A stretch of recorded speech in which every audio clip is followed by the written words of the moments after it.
Tonight, the chairman of the Seven Network, Kerry Stokes, is finalising his plans to take over the West Australian newspaper. And in his only television interview on the matter, the Seven boss chose to speak to 9 News. We sat down in his West Perth office this afternoon. It's a curious strategy, the boss of our rival television network coming to Channel 9 to state his case for change. But such is Kerry Stokes' passion to spread his word against the West.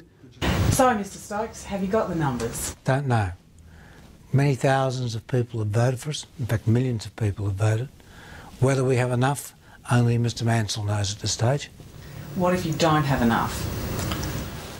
Very disappointing.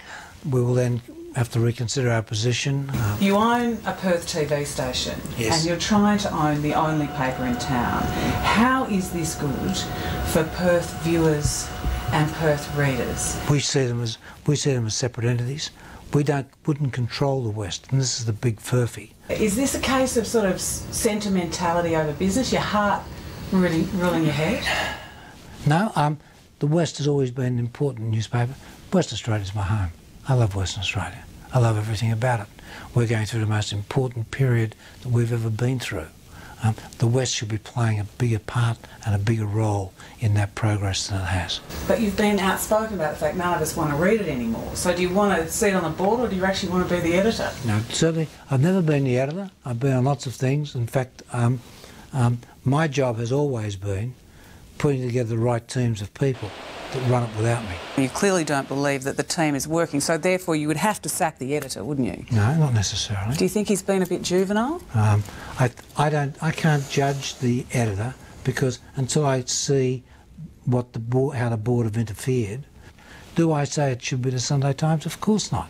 But then again, 10 years ago, the Sunday Times was half the circulation of the West Australian. So somewhere along the line, they've been doing something consistently right. What about your relationship? I've got to finish this. What about your relationship with the state government? You rang Jim McGuinty and the Premier before having a go on the board. Yeah. I mean, is that inappropriate? No, I rang over 100 people that day, including the chairman of Fairfax, the chairman of News, federal members, people who would be affected by a change of the West Australia. I don't need any government support, but they're allowed to express their opinion like everybody else. Just how much support Kerry Stokes has will be put to a shareholders' vote at the Hyatt tomorrow. The West Australian newspaper board was asked to comment for this story and couldn't find the time.